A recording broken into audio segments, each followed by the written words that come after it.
So I work at Cleveland Clinic. That's like one of the biggest hospitals Yeah. in Cleveland. So I'm a clinical research coordinator there full time. Cool. Cool. All right, that's what's up. Appreciate y'all joining us.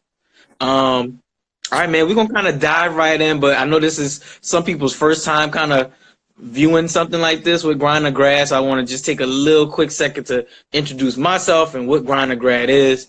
So thank you everybody that's tuning in right now. My name is Fred Johnson. I'm the founder of Grind to Grad, and Grind to Grad is more like an initiative based on my college experience. It took me 7 years to graduate college, and based on the work I do now, which is helping students, predominantly Black students, get into college and also get through college and graduate, and just kind of seeing all the challenges that not only I experience, but my students experience every day.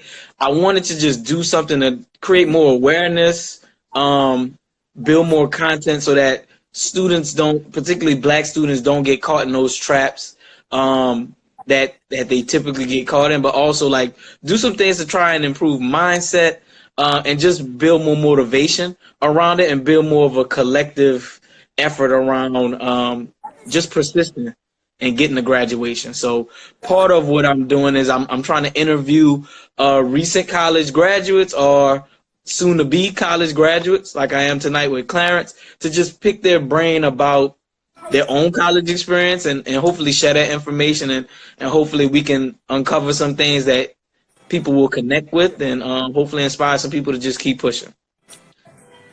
Cool.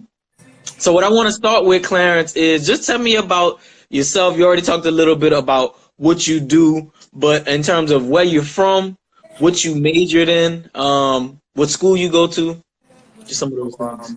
My name is Clarence. I'm from Cleveland. I think everybody pretty much knows, most about Cleveland. I graduated with a degree in public health with a concentration in health promotion and education from Kent State. So I technically graduated back in December, but you know how Cleveland, the weather is not always right. So I decided to wait until May to actually walk. And my grandmother has lupus as well. So with that being said, sometimes it can be a little bit of a journey when the weather changes, and I wasn't really sure how the weather was going to be. So I said, I know around May the weather will be pretty consistent, so I feel like she wouldn't have any issues actually making it, to graduate. Gotcha. How close are you with your grandmother, and maybe how much has she like influenced you get into where you are now? So my mom's side of the family, it's large. So my mom has cousins alone. She has about 52 first cousins. So with that being said, we're close knit. There's a lot of us. So with my immediate, it's my mom, my dad, my grandparents, my aunt, and then I have a cousin, which is my aunt's son. So we're very close. We talk every day. We talk all the time. We're very closely connected. So we talk so much. It's kind of like we're almost one and the same because we all pretty much act alike because we're all so close and we're always together with each other. Okay. And just curious, are you a first generation college student? So I'm not. Both of my aunt and my mom, they both went to college. My dad, he did technical school, but not. He didn't go to a university. So my mom was first. So I'll follow in her footsteps. Gotcha. And what made you choose that major, public health?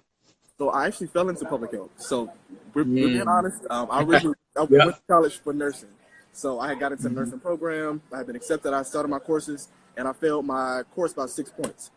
At that point, it was either try to go back to another school and try to make it work, or see what I'm closely related to with what I've already taken and go into that. So public health was the next best thing for me.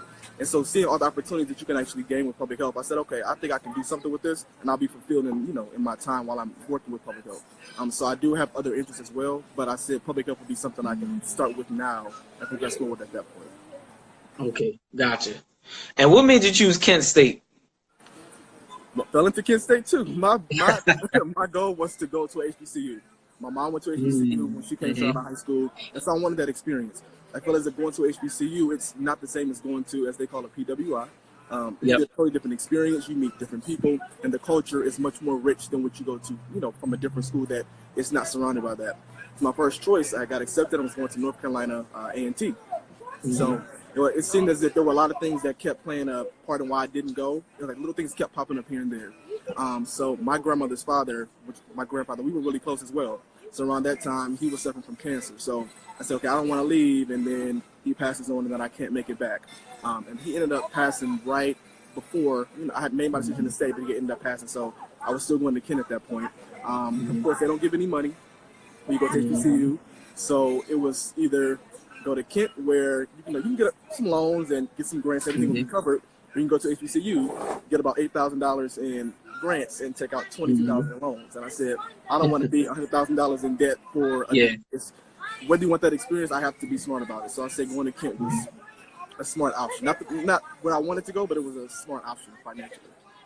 Yeah, I had a similar path. I actually wanted to attend Xavier University of Louisiana because everybody kind of, if you know Xavier, if you're going pre-med, that's the school you pretty much want to go to if you want to stay in state in Louisiana. But again, when you look at that price tag, it's like even with a scholarship, I still would have had to come out of pocket, or my parents would have to take out like an extra $10,000 in loans every year. And so my backup option was the University of New Orleans, which I got a scholarship there too. It was a full ride, which was perfect. I was actually getting money back in my pocket. So I definitely understand what you're talking about in terms of initially wanting to go to a HBCU, but then ultimately deciding on at a PWI. I work with a lot of students at all different levels, 9 through 12, college students. And I've kind of like evolved in my mindset a little bit in terms of when I first started this position I'm in now as a manager of college completion. I think I had the mindset that everybody has to go to college. It is the only way for you to be successful. And then I've kind of evolved in thinking college is more so about what is your pathway and what goals do you want to achieve in life. Do you have to go to college to be successful? No, not necessarily. But when I talk to a lot of students and I ask them what they want to achieve in life, whether that be a career goal, what they see in terms of the life that they want their family to live, college provides an easier path. And so for you, what was your reason for going to college? So I think I had that same mindset. It was, you always hear that if you don't go to college, you can't really succeed, or you'll make only a certain amount of money. But now I don't think that's really the case. As you said, I see a lot of people in the field that I work in who didn't go to school and who are making a nice amount of money. It's based on your experiences. I feel like life is going to be your biggest teacher, and college is, I'll someone say, is kind of just what society wants you to do. Unless you're going to be a nurse, a doctor, a lawyer, you necessarily don't have to go to college. You can be successful in what you want to do by just taking a different pathway. But for me, I was nervous about getting out and struggling, coming straight out of high school and just going to work without having any formal education. What I thought it would just be me struggling, and I don't want to struggle. I don't want to have a dead-end job. I don't want to just work anywhere. So I said, okay, like I said, I wanted to be a nurse, so I had to go to school for that. So I said, I'm going to school to be a nurse. It's the reason for me to go, and I'll be set once I graduate. But knowing that I ended up changing my route, I could have possibly not gone, even though I'm glad that I went because I got that experience. I necessarily didn't have to go and could have still been at the same level that I am right now.